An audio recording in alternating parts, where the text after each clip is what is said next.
Propriamente dito, o que a gente vê é o que a gente define. Certo? E agora, propriamente dito denso. Por que eu pedi para vocês lá naquele joelho botar o nome denso? Porque o nome do tecido é denso. Só que o denso tem duas formas. A forma fibrosa, que é não modelada, e a forma tendinosa, que é a modelada. Então, há um predomínio de colágeno e fibroblastos. Podem sublinhar. É uma imensa presença de colágeno e fibroblastos. Então agora qual é a opção? Já que ele tem muito colágeno e o colágeno é a principal proteína de sustentação, qual é a função do tecido denso? Sustentação. Claro que ele preenche espaços, mas ele faz muito mais sustentação do que o próprio preenchimento. Na modalidade letra A, não modelado ou fibroso, o que constitui esse tecido conjuntivo? Cápsulas de muitos órgãos. O que é cápsula? É como uma rede que envolve diversos órgãos. Então, como se os meus dedos fossem as fibras e eu envolvesse os órgãos com um colágeno disposto em várias direções. Imaginem que o meu risquinho vermelho fosse um colágeno, o não modelado, o colágeno está sendo colocado assim no tecido. Então, ele forma uma malha de sustentação, proteção dos meus órgãos. Algumas cápsulas, isso tudo é chamado de cápsula. Algumas cápsulas têm um nome mais técnico, outras cápsulas têm o nome de cápsula mesmo. Exemplo, ao redor das estruturas ósseas, nós temos uma cápsula de tecido denso chamada periósteo, ao redor do osso. Ao redor dos músculos, essa a gente vê na cozinha. Ao redor dos músculos nós temos o perimísio. Quando a gente pega um bife, muitas vezes vem parece que uma capinha, meio translúcida, transparente, tu olha, parece até meio azulada. Pega a faca e tira aquilo, porque se cozinhar com aquilo o bife fica duro. É a parte dura do bife. E se tira aquilo só fica um músculo mesmo mais amolecido. O que é aquela cápsula que eles tiram? É o perimísio, rico em colágeno, proteína. Quando o colágeno é aquecido, ele fica duro. Por isso que tu fica lá, essa carne tá com nervo. Aí tu diz, não é nervo, é o perimísio. Deve ser ignorante, né? Perimísio é cápsula conjuntiva, não é nervo. A pessoa fala, tá com nervo isso, o nervo é duro. Não, mas não é nervo, é o perimísio. É o colágeno que tu cozinhou. Para fazer uma boa culinária, tem que estudar biologia. Quer ser dono de restaurante, vai fazer uma aula de biologia, certo? Só vai temperar a carne depois da primeira tostada, porque o cara lá da gastronomia diz, tem que selar a carne primeiro. Depois que fez o selamento da carne, coloque o sal. Por quê? Porque se tu botar o sal antes de cozinhar, de fazer o selamento, por osmose, tu perde tudo. Porque o meio se torna... Aí o teu bife era desse tamanho e ficou assim. Porque ele foi diminuindo por osmose. Tem que saber bio para fazer uma boa comida em casa. Tá? Perimísio. Ao redor das cartilagens, pericôndrio. Ao redor do condro. Condros é cartilagem. Então, pericôndrio. Condro, cartilagem. Ao redor dos nervos, perineuro. Ao redor do rim, por exemplo, não tem nome, né? Peririm. Aí é, ontem eu disse, cápsula renal. Ao redor do fígado, cápsula hepática. Há uns anos atrás eu ouvi cápsula figadícia. Eu assim, as pessoas inventam os nomes, né? Ao redor da traqueia, cápsula traqueal. A do baço é ótimo. Ao redor do baço, deixa eles falar. Ao redor do baço. Ninguém sabe o nome disso. Cápsula básica, é isso que a gente pensa, né? Não existe esse nome básico. É cápsula esplênica. Tudo a ver com o baço, né? Porque o baço chama-se órgão esplênico. Não existe nada básico. Esse aqui de propósito ele faz, ó. Então é a cápsula esplênica. Ah, eu estou observando a artéria esplênica. Para onde ela vai? Ela vai para o baço. A artéria renal, a artéria ovariana. Então é o nome que a gente dá. A cápsula testicular. Se for ao redor de um vaso sanguíneo, a cápsula vascular. Entenderam? Aí eu vou fazer a pergunta para vocês, o que me fizeram ontem. Qual é a diferença do periósteo, perimísio, pericôndrio, que vocês estão tendo aí, para o peritônio, para a pleura e o pericárdio? Tudo é peri, tudo é ao redor dele. Perímetro, né? Ao redor dele. Qual é a diferença do pericárdio, que está no meu coração, para o periósteo, que está ao redor do meu osso. Pleura, pericárdio e peritônio são serosas, lembram? Tecido epitelial. O resto, tudo dos peri que a gente está vendo aí, é tecido conjuntivo. É ou não é de assustar numa prova isso? Pelo amor de Deus. A gente só não erra se diz assim, qual é a origem embrionária do pericárdio? É a mesma do periósteo. Porque o epitélio que deu origem à serose e o conjuntivo são da mesma origem mesodérmica. Eu quero dizer assim, ó, que se a gente quiser complicar nas provas, a gente consegue.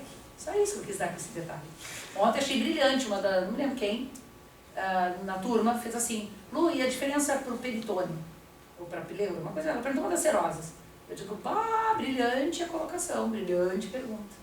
A partir da pergunta dela, lembrei de falar isso para vocês também. Porque a gente fala tanta coisa, e eu sempre imagino que vocês saem da aula sabendo tudo que eu falo.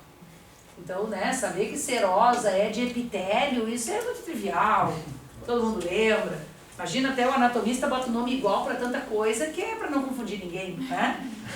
Peritônio, ao redor do abdômen. Periósteo, ao redor do osso, é peri igual, mas as origens são teciduais diferentes. E perigo mesmo. Gostei, o perigo. Gente, o tendinoso ou modelado. O que é o tendinoso ou modelado? Colágeno todo colocado numa só direção. Ele vai produzir, então, as estruturas de tração ou tensão do teu corpo, vinculados às áreas de articulações e movimentos. São os tendões e os ligamentos. Tendões e ligamentos são duas importantes formações teciduais do tecido conjuntivo denso, chamado de modelado ou fibroso. Certinho? Então tá aí as nossas estruturas. Tecido adiposo. Agora vamos falar de novo tudo aquilo, tá? Tecido adiposo. Então a gente sabe que agora é o mar de adipócitos. Está localizado em várias regiões corporais, inclusive é o grande formador da parte basal da nossa pele, seja na forma de hipoderme ou na forma de tela subcutânea, além de outras manifestações corporais, vinculados ao coração, ao rim, ao fígado, ao pâncreas, ao baço. Qualquer área muscular do nosso corpo tem uma proteção adiposa. Pode ver que vocês aí, com você medicina, certo, que vão lá pro YouTube ver aqueles vídeos de cirurgia, aquelas coisas horrorosas, o cara quando abre assim, já salta uma gordura. Claro, quando ele vai abrir qualquer área do corpo, tem os músculos e ele tem que afastar a musculatura que protege contra choques mecânicos todas as áreas viscerais. Cada músculo do meu corpo tem uma manta de gordura. É a sua modelagem de tecido adiposo.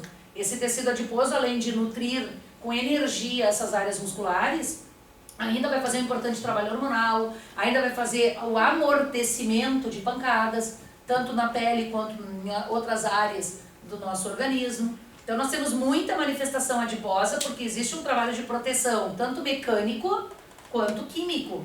É graças à medula óssea que eu tenho energia metabólica. E é graças à medula óssea, desculpa, ao tecido adiposo, é graças ao tecido adiposo que eu tenho energia metabólica. Tecido adiposo esse que inclusive no adulto vai para dentro dos ossos, na forma de medula óssea amarela, tá? Vou contar uma história depois para vocês. É graças a esse adiposo que eu tenho saciedade ou fome. Quando meu adipócito está cheio de gordura, eu deixo de fabricar um determinado hormônio que me dá a fome, a sensação de fome no hipotálamo. Chama-se leptina. Aí eu começo lá, estou fazendo minha malhação, eu estou dando aula, eu estou caminhando para pegar o ônibus, eu estou trabalhando a musculatura, estou trabalhando o tecido adiposo e eu começo a diminuir, muito pouco, mas a diminuir o estoquezinho de gordura. E isso começa a liberar um hormônio chamado leptina que atua no cérebro e diz para o hipotálamo, fome. Aí ele começa a movimentar o desenvolvimento digestório fazendo tu sentir fome. Por quê? Porque tu precisa repor as substâncias que ele degradou. Então a regulação da nossa fome depende de um hormônio secretado dos adipócitos do adiposo. Não dos adipócitos que estão aqui no propriamente dito, mas do mar de adipócitos que se coloca entre os músculos, entre as áreas ósseas, cartilaginosas, abaixo da pele ou até fazendo parte da mesma, tá? Por isso está em vermelho as funções. Quais são as funções que a gordura exerce no meu corpo enquanto armazenamento adipócito? Então tá aí, isolamento térmico, proteção mecânica, reserva nutricional ou reserva energética, trabalho hormonal, entre parênteses está escrito que é leptina junto ao hipotálamo, que é o sistema nervoso central, certo? Então nós temos importâncias desse tecido adiposo. E aí nós já sabemos. Letra A, unilocular. Quem é que tem unilocular? Os bonitos, os adultos, né? Ou seja, aqueles que têm gordura amarela. O que significa gordura amarela? Complexa, vocês já sabem agora. E o que acontece com os recém-nascidos até a puberdade e principalmente, como a gente falou antes, em qualquer fase de um animal hibernante? A gordura marrom. Agora vocês já têm um sinônimo aí, que a gordura marrom também é chamada de parda, que é uma gordura mais simples e que, portanto, pode ser utilizada por um corpo igualmente mais simples. Pergunta, Nath. E no frio, por que a gente come mais? Não, aí é outra sensação, por quê? Porque o alimento te gera energia química, ATP. E essa energia, ela vai se trocando entre os corpos celulares vão trocando essa energia. E a energia que transita entre os corpos, entre as moléculas, entre as células, entre os tecidos, tu vai ter a formação do calor. Então, como está muito frio, tu vai ser uma geradora de mais metabolismo. Quanto mais matéria-prima tu introduzir, maior a sensação de saciedade térmica. Mas dentro da termogenia metabólica, isso é realmente verdadeiro, mas a gente tem que controlar. Então, realmente, assim, no inverno eu tenho mais fome. Tu tem mais fome porque o teu metabolismo pede mais matéria. As pessoas têm aquelas que se entregam ao desejo da fome e aquelas que não. Sim, porque né, não dá vontade de comer prato de massa com 40 graus. A gente quer comer uma fruta que refresca. A gente quer comer um sanduíche gelado. Você tá com muita fome, né? Até vai assim uma pizzazinha, mas não tão maçuda. Agora, com 40 graus, tu quer comer um sorvete, quer comer uma salada de frutas, tá, tudo bem. Aí no frio, vai comer hoje, vamos comer um sorvete hoje? Agora, ali na rua. Até as pessoas dizem, hoje tá bom pra tomar chimarrão e comer bergamota no sol. Tudo bem, as gurias tentaram comer bergamota no sol, não conseguiram, né? Porque tava 1 grau. Então, 1 grau não digo, né? Mas hoje de manhã tava isso. Tava 4 graus hoje de manhã, gurias, né? Vamos lá comer bergamota no sol. Então vamos, eu não vou. Né? Quer dizer, não dá nem vontade de comer a bergamota, mas sair na rua pra ir no sol. Tá? O que apetece hoje? Um chimarrão. Acho que você não acha que uma pipoca seria legal, assim? Apetece, né? Tá? Um chimarrão, tu não fez chimarrão, né? Viu? Tu tá falhando. Ó, então, um chimarrão, uma pipoca, um chazinho, um pratinho de massa. Vai hoje uma pizzazinha, ou um capelete. Tu vai comer um capelete, né? O capelete nutre tanto no inverno quanto no verão, mas quem é que aguenta comer uma sopa de capelete, uma canja, depois que voltou da praia? Não dá, então é por isso. Então é a termogenia, realmente o hipotálamo, que nojo, o hipotálamo fazendo essas considerações. Pastel é sempre bom, qualquer citação. Me deu uma vontade de ir na Nono Ludovico hoje. Quanto está a Nono? Quem conhece a Nono? Deve estar 90 pila por pessoa. Nunca mais fui. A última vez que eu fui lá, gastei tanto. Sim, eu fui lá com a família. O Reginaldo só me olhava do outro lado, lá no caixa ele só me olhava assim, nunca mais nos convidou para ir lá, não sei porquê, não sei quanto ele pagou lá, mas foi bem carinho. Já estava naquela época, acho que 70 por pessoa, é caro não, mas vale a pena. Eu dei uma pizzazinha de queijo brie com mel e nozes que nós não comemos em lugar nenhum, daquele jeito lá em lugar nenhum. Já faz mais de ano que eu não vou lá, eu acho. Vou convidar o Regis não, pra ir lá. Porque eu abri de casa. É o Regis. A mãe dele chama de Regis. E o pai dele chamava ele de Naldo, então a gente brincava que era o Regis. Apelido de casa. Tá, amores? Vamos lá ver então, ó. Unilocular, falamos, não deixei nada pra trás. Multilocular, falamos, não ficou nada pra trás. Certo? Boa pergunta, Nath. Deixa eu mostrar aqui pra vocês então. Eu botei a flechinha na hipoderme ou tela subcutânea. Mesma coisa para vocês lembrarem de gordura marrom ou parda e amarela. Mais simples, mais complexa, jovem e adulto, pensando na nossa vida. Claro que se for pensar num animalzinho aí como um urso, seria esse aqui, qualquer fase da vida, inclusive os adultos. Eu falo isso porque tem uma questão do livro de teste que já caiu em prova. Falava que os ursos, que são animais hibernantes, têm uma exuberante camada de fosfolipídios no corpo, para geração de energia e manutenção da energia durante a hibernação, tá? Então, quer dizer, não é de fosfolipídios, é de glicerídeos. Ele quis confundir a gordura glicerídeo com fosfolipídio de membrana. Eles não têm uma exuberante armazenamento de fosfolipídios, é na membrana de qualquer célula. Ele está com uma exuberante formação de adipócitos, de glicerídeos. É o mesmo lipídio, mas é diferente molécula, tá? E diz ainda que a importância da manutenção disso é para garantir a caça durante o período de hibernação. Essa é uma frase que eu começo a rir, né? Ursos sonâmbulos. Como é que o cara vai caçar enquanto dorme?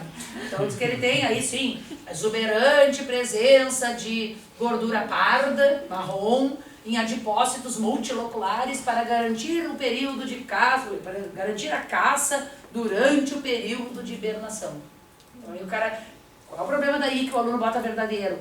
Ele lê assim, sinapse, né? Ele faz a leitura sináptica. Ele vê exuberante, gordura marrom, energia, hibernação. Ele até passou por cima de onde dizia caça durante a hibernação. Porque os alunos que vêm me perguntar essa questão em plantão, que é uma questão que está lá na bioquímica, vem me perguntar essa questão, eu começo a ler, eu nem terminei de ler, a pessoa diz, ai Lu, esquece, já vi meu erro. Pessoal, olha, não leu, né? Tá? Porque a gente não lê, a gente tem mania de ler aos saltos, faz a leitura sináptica, como eu chamo, só vê o que interessa ali. Então não, na hora do vestibular, não é ler que nem eu leio aqui para ganhar tempo, é ler toda a informação. Sempre tem uma palavrinha que pode mudar todo o sentido das frases, tá? Essa gordura que nós armazenamos, ela é importante para o metabolismo? Muito. É a maior geradora de energia metabólica, lembram disso? Tá? Todo o sistema nervoso é mantido pela energia oriunda dos adipócitos. A gordura aqui armazenada, ela vai gerar energia. Claro que se a pessoa armazenou demais ou armazenou de menos, tudo bem, mas é daí que vem a energia metabólica.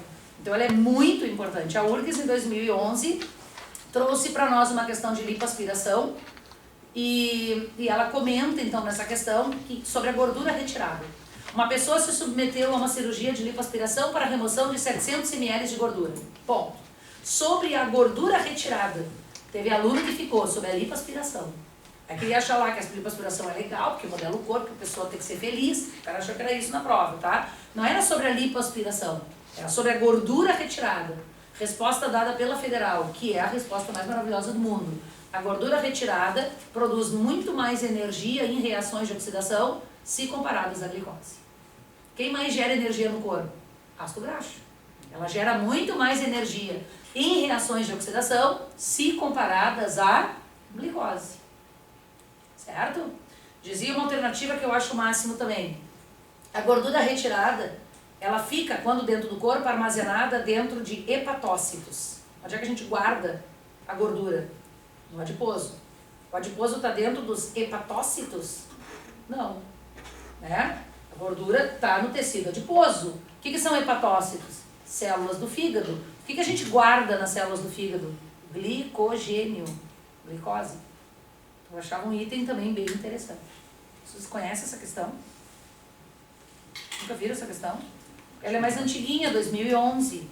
Para mim ela foi bom, mas para vocês ela é bem antiguinha. Tá? Vou ver se eu trago ela para vocês olharem. Então, ela é muito legal a questão. Ela é cheia de detalhezinhos. Histologia, fisiologia, a URGS gosta de detalhe. Tá? Na citologia, não. Membrana, envoltórios, organela, ela é bem mãezona. Inclusive metabolismo energético. Respiração, fotossíntese, que a gente já fez as questões. Ela é bem mãezona. Mas aí chega na parte divisão celular, ela aperta. Gametogênese, ela aperta. Êmbrio, não muito. Êmbrio, ela cobra o que tem que cobrar. E aí, histologia e fisiologia, ela mete o pau. Então, é um assunto que a gente tem que ter bastante cuidado e cautela, bastante vocabulário, porque ela vem em si, tá? Na pele, trouxe ampliada a mesma figura do livro para a gente olhar. O tecido adiposo ele é altamente vascularizado. Tudo bem que ele tem matriz reduzida, mas ele tem vascularização. Vocês estão vendo os vasos aqui dentro do tecido adiposo? Primeira linha do tecido adiposo. Há predomínio de células adiposas e quase não há substância intersticial. Tudo bem, as células estão bastante próximas umas das outras. Diferente do epitélio que fazia assim, os adipócitos fazem assim. E no meio da palma das minhas mãos passa a matriz. Não é uma matriz abundante, é uma matriz reduzida. Mas nessa matriz tem vascularização. Então não esqueçam que quase não há matriz, mas há. Ela é reduzida e altamente vascularizada. Certo? Chegou o nosso queridão do dia de hoje. Tecido reticular ou hematopoético ou hematocitopoético. Ele é o tecido que representa a medula óssea vermelha e derivações para outros órgãos, como os órgãos do sistema linfático. Depois nós vamos estudar os adenoides, que são tonsilas nasais, as amígdalas, que são tonsilas faríngeas, o timo, o baço, a próprio apêndice secal do intestino, os linfonodos e tal. Várias áreas linfáticas onde esse tecido, uma parte dele se faz presente, as células oriundas dele se fazem presentes. Mas basicamente o nome hematocitopoético está dedicado à medula óssea vermelha. Diz a URGS, o que é a medula óssea vermelha? É célula, é tecido, é órgão? O que é? Medula óssea vermelha é um tecido chamado conjuntivo hematocitopoético. Certo? A medula ela é muito importante, mas ela não é um órgão. Ela é mega importante, ela na verdade define toda a nossa existência.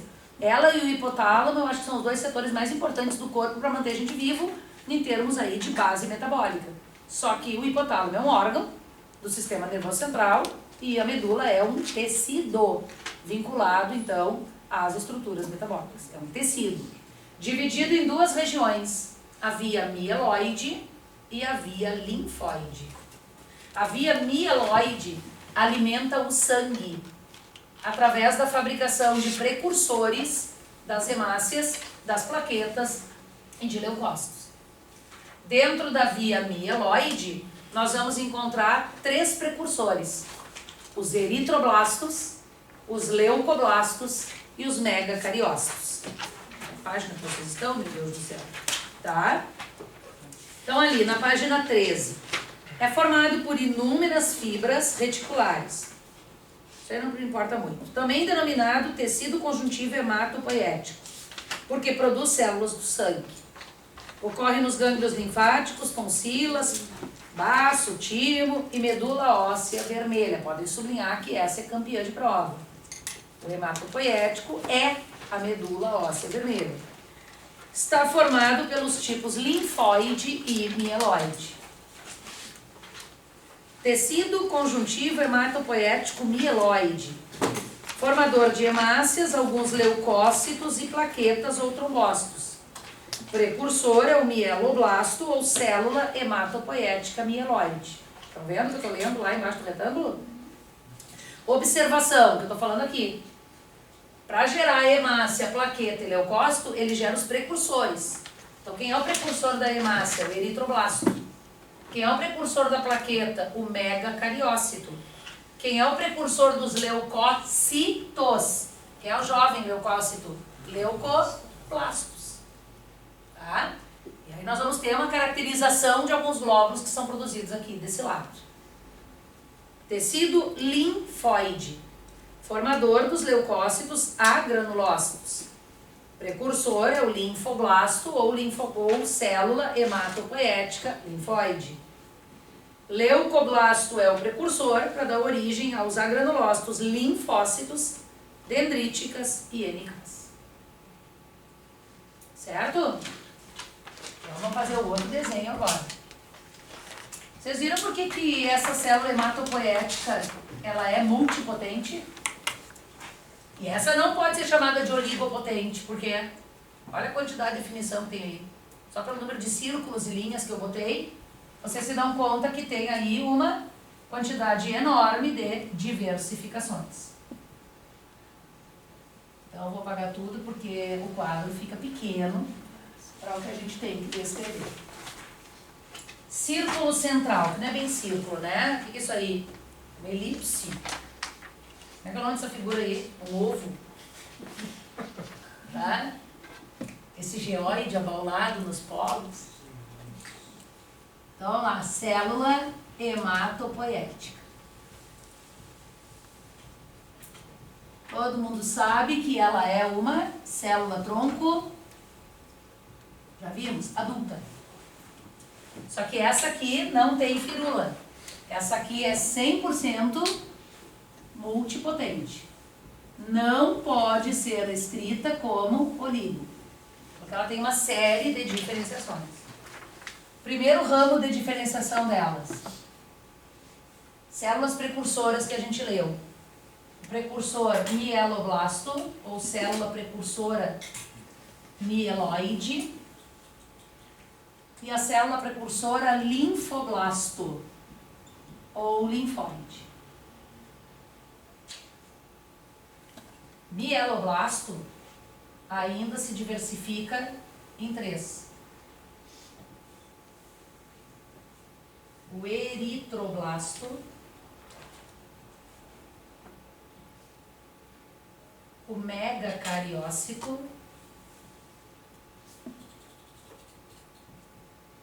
e o leucoblasto.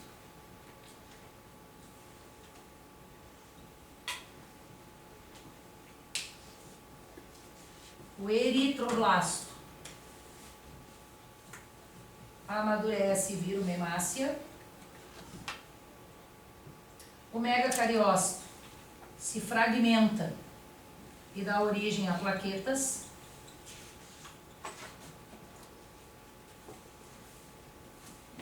O leucoblasto cresce e se desenvolve em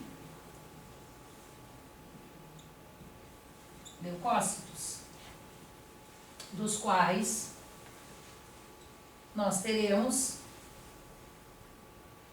leucócitos granulócitos e monócitos.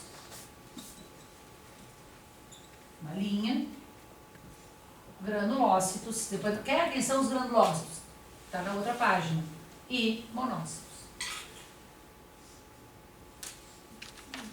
Então, meus amores, desse lado que a gente acabou de escrever, a partir do mieloblasto, nós temos 3 precursores que estão em vermelho, que são da medula. Eritroblasto, megacariócito e leucoblasto. Deles se diferenciam as células em azuis que vão para o sangue. Hemácias, plaquetas e leucócitos. São as células do sangue, né? Só que os leucócitos são de 2 tipos, os granulócitos e os agranulócitos. Então, desse lado eu tenho os granulócitos e monócitos. E quem são eles a gente vê depois. Só tem a origem deles sendo dadas aqui. Tá? Do outro lado. Escreve aí, linfoblasto. Eu tô colando para ver qual é a origem da doença. Opa, dentro da medula, vermelho. 2 assim. Células auxiliares e leucoblasto.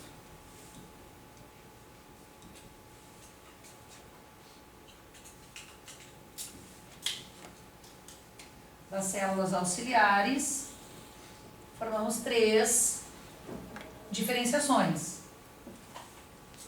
Receptores. As pessoas não sabem, mas receptores são células também. Essa é um receptor, é uma célula, é uma minicélula. NK, as células NKs e as dendríticas.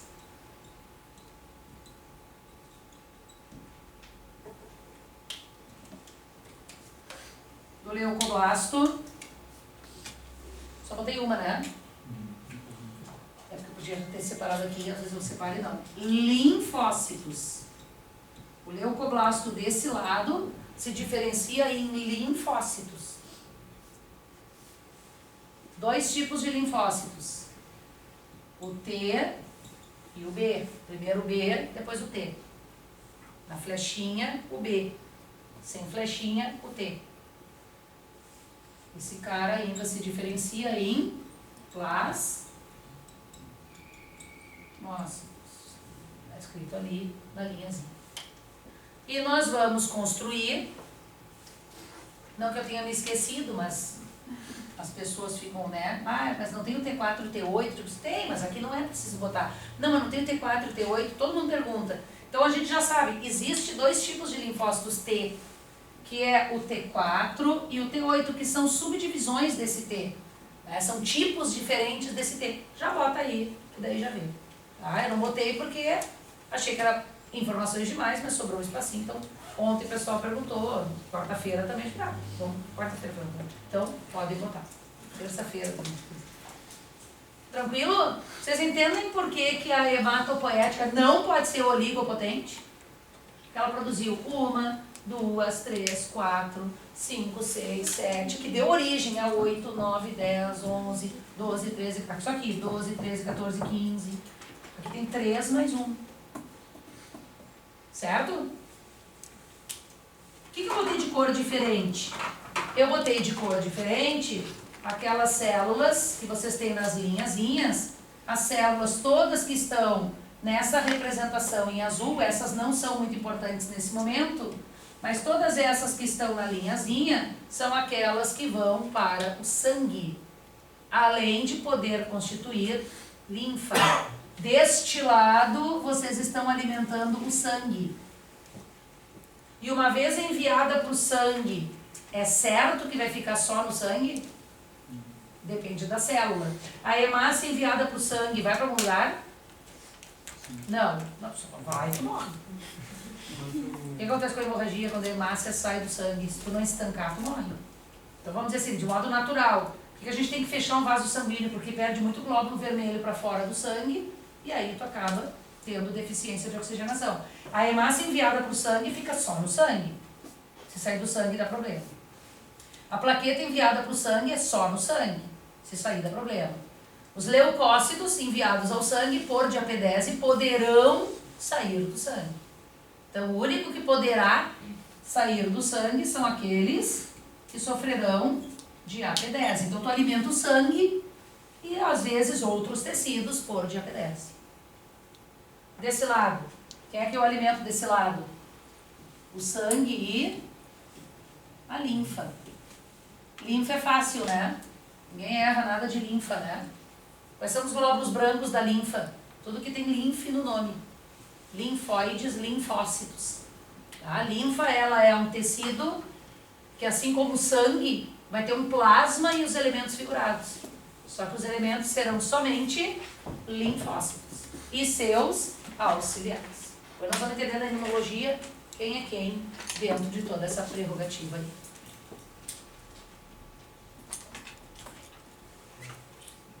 Viram? Então a área mieloide, podem ler o texto de novo, ó. Tem o mieloblasto, seu precursor, se diferencia em eritroblastos, megacariócitos e leucoblastos. Os eritroblastos têm núcleo, a hemácia não tem, mas os eritroblastos têm um núcleo, se diferenciam em hemácias, que são glóbulos vermelhos do sangue.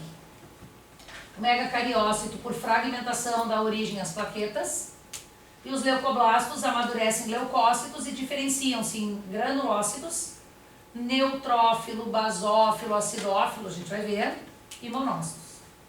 Do outro lado, nós temos a linfóide, com o seu precursor linfoblasto, se diferenciando em auxiliares e leucoblastos, que dão origem a linfócitos.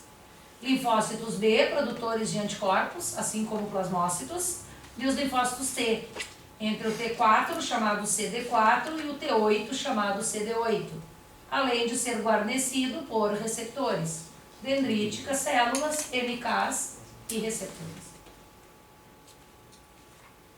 Então, olha lá o nosso desenho.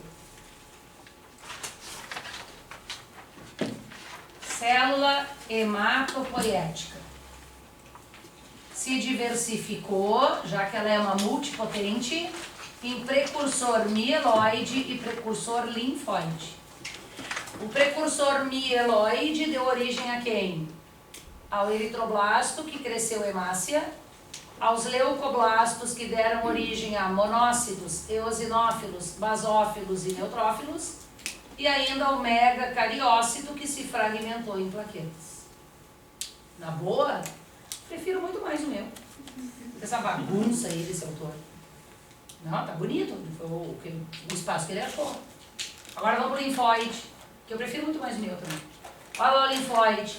Está dando origem às células dendríticas, a linfócito B, as NKs, a linfócito T. E esqueceu dos receptores. Vira e mexe, alguma coisa esquecida. Mas aqui ainda, já que ela é multipotencial, eu ainda consigo tirar uma célula estromal, que dentre as múltiplas diferenciações produz uma célula chamada mesenquimal. Quem é essa aqui? É a mesenquimática, que se diferenciou em quê? Fibroblasto, adipócito, osteoblasto, condroblasto, essa célula aqui vai dando origem a outras coisas. Isso aqui também é um receptor. Esta célula aqui é chamada receptor, ela também é receptor imunológico. Mas essa a gente não estuda, é só no terceiro grau. Certo?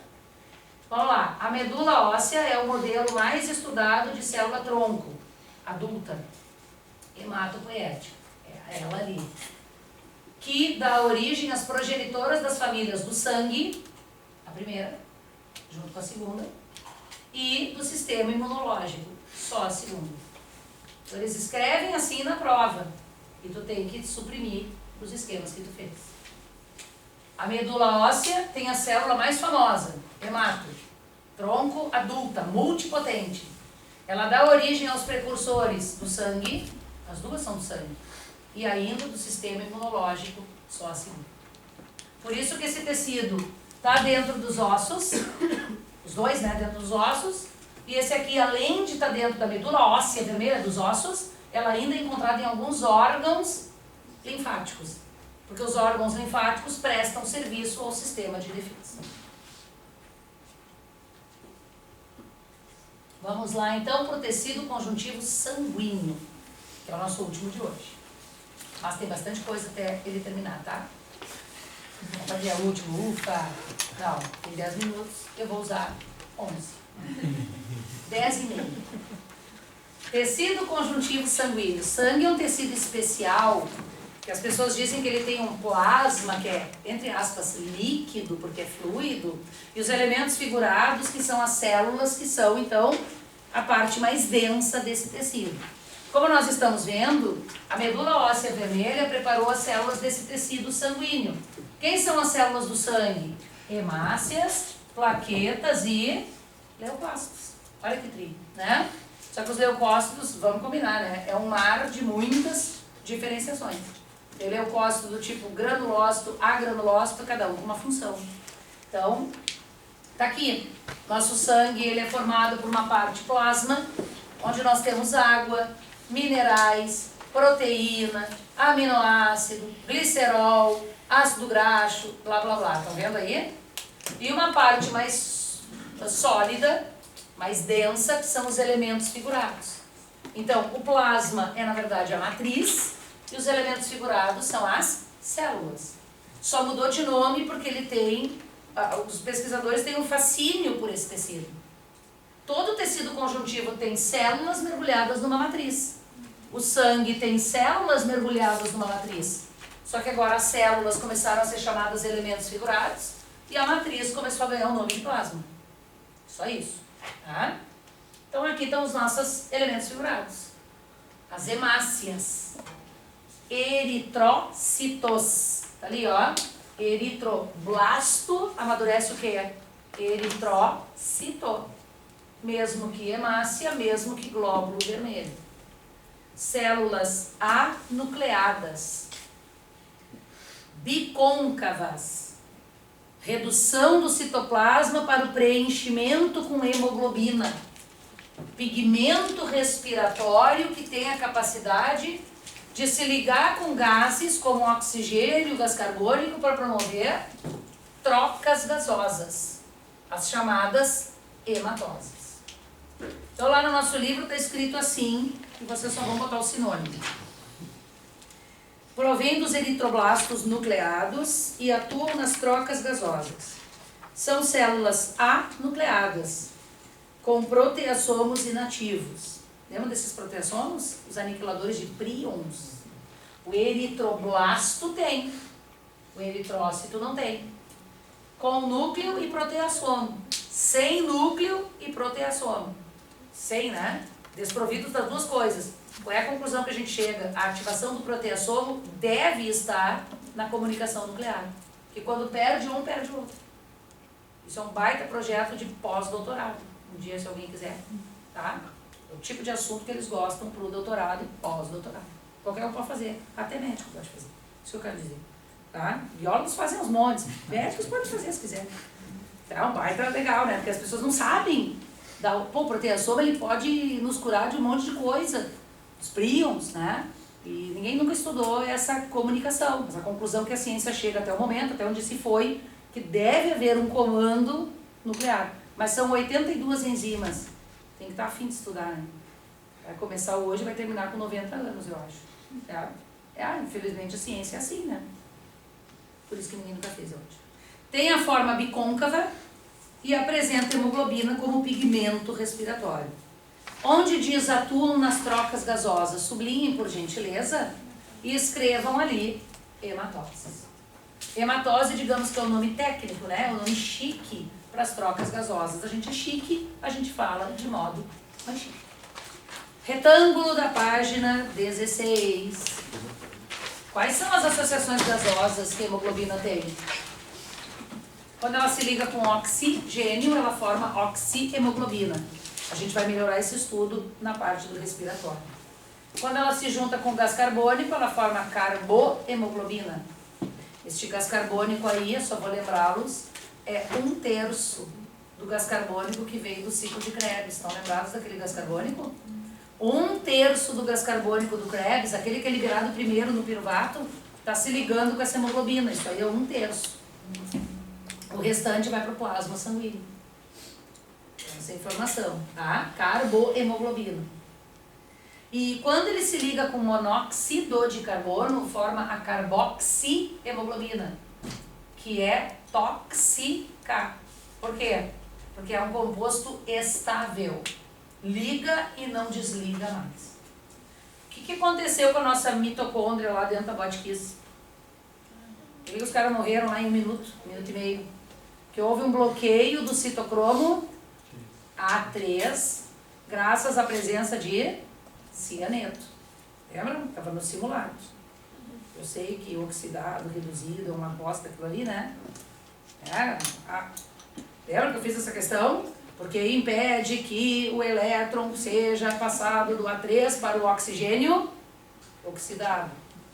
Ele recebe o elétron, é que ele reduz. Então, ele recebe oxidado e reduz para poder ligar com a água. Como o A3 bloqueou pelo cianeto, não tem como o oxigênio receber o elétron. Não vai haver molécula de água e não vai completar o ciclo do ATP. Ok, a mitocôndria entra em falência.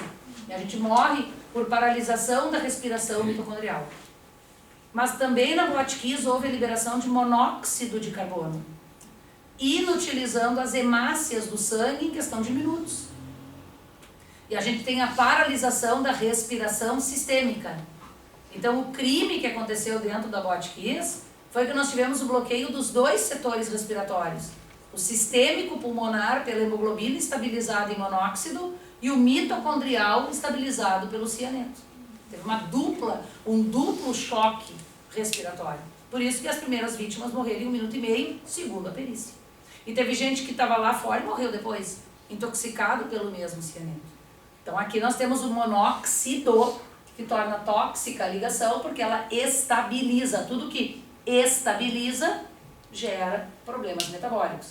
Nosso metabolismo, ele nos mantém vivos porque ele é aquele caos de abre e fecha, entra e sai, sobe e desce, liga, desliga.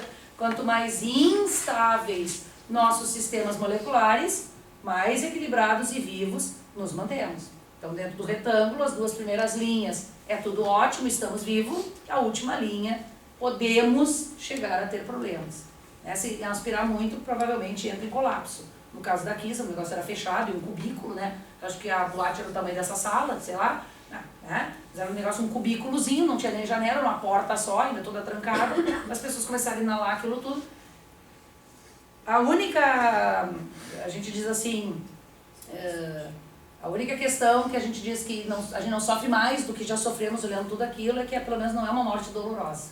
O cianeto, quando nos intoxica, ou o monóxido, a parte respiratória, quando ela é estabilizada, paralisada, ela dá algum grau de sonolência. As pessoas, quando vão se asfixiando, elas vão se entrando em sonolência, então elas não têm aquela angústia. Não é como estar morrendo afogado, que dá aquele desespero, aquela coisa toda. É, na verdade, uma morte suave, uma morte sem dor.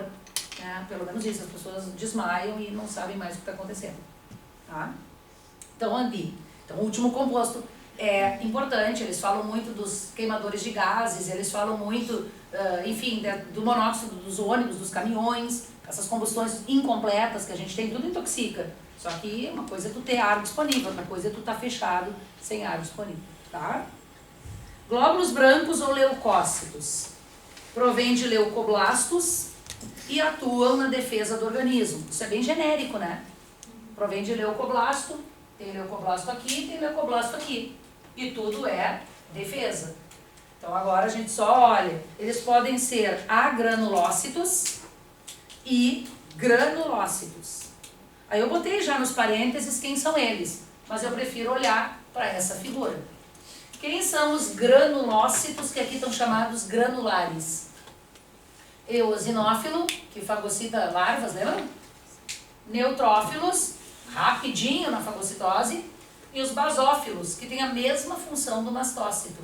Libera histamina, libera heparina, só que agora dentro do sangue. Monócito, fagócito, tem a fagocitose. E os linfócitos, que fazem parte de uma defesa mais complexa do nosso organismo. Então, os agranulócitos, agranulares, monócito, linfócito.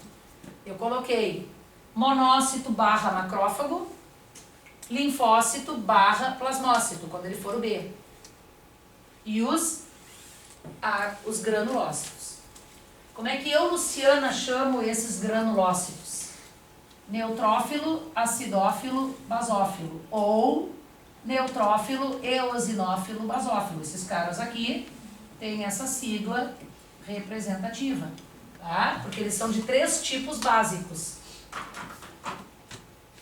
E eu chamo de acordo, eu faço uma sigla para ficar mais fácil. Podem a chavezinha, mieloides, granulócitos mais monócitos e linfóides apenas os linfócitos.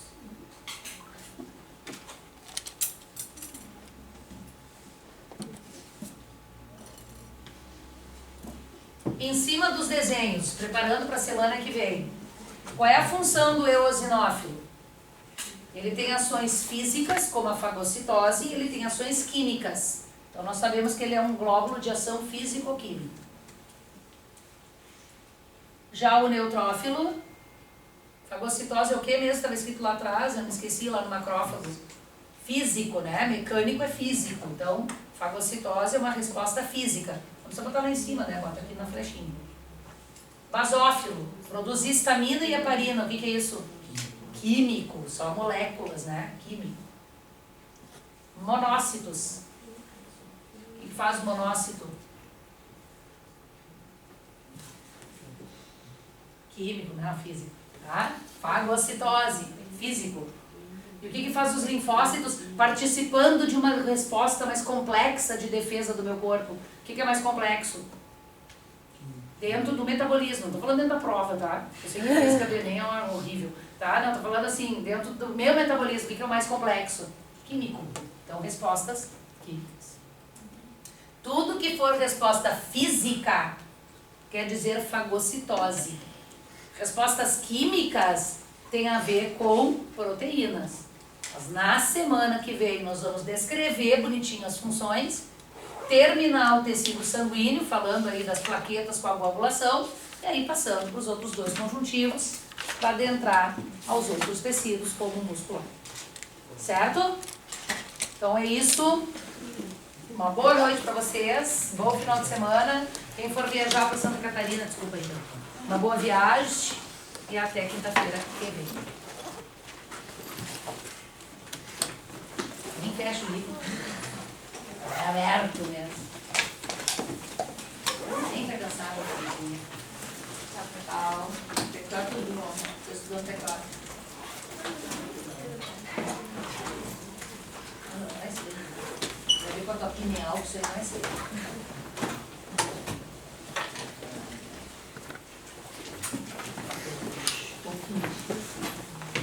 Ainda de bom. Ninguém faltou hoje. A Ju que disse que eu ia faltar, faltou, e a Amanda que disse que não ia faltar, faltou. A Amanda me disse que vinha e a Ju, tô voltando, não ia faltar. E a Gabi dele como não veio hoje. Tchau, até amanhã, Ju. Hoje faltou 5. É? Fala, mãe.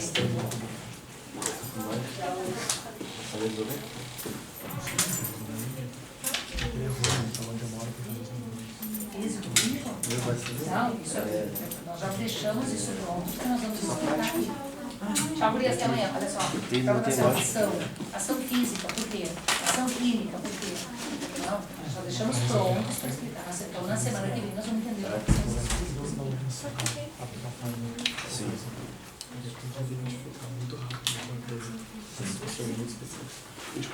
Oi, Italu, faz um ladinho. Sim. Já estava cheio? Não vai, pode crer. Tinha um daqui. E... Falou, tô te falando? Tchau, tchau. Tchau, querido. Isso aí.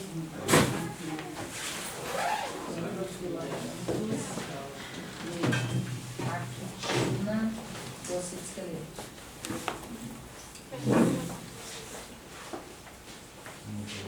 Desculpa, só deve tão bonito, mas é tão bonito. Né? Várias, tem que escrever, tem que escrever. É que eu já fiz algumas anotações. Já tinha, isso aí. Já tinha feito algumas anotações, mas não comprei todas. É, não, tá bom, daí quem tem que pegar já sabe o que mais ou menos eu. É que eu não sabia que eu tinha aqui, daí não trouxe. Vou ver se gravou aqui pra mim. Aí para a letra horrorosa do dobro, escreveu, né? Deixa eu só ver se desligou ali, porque isso fica ligado.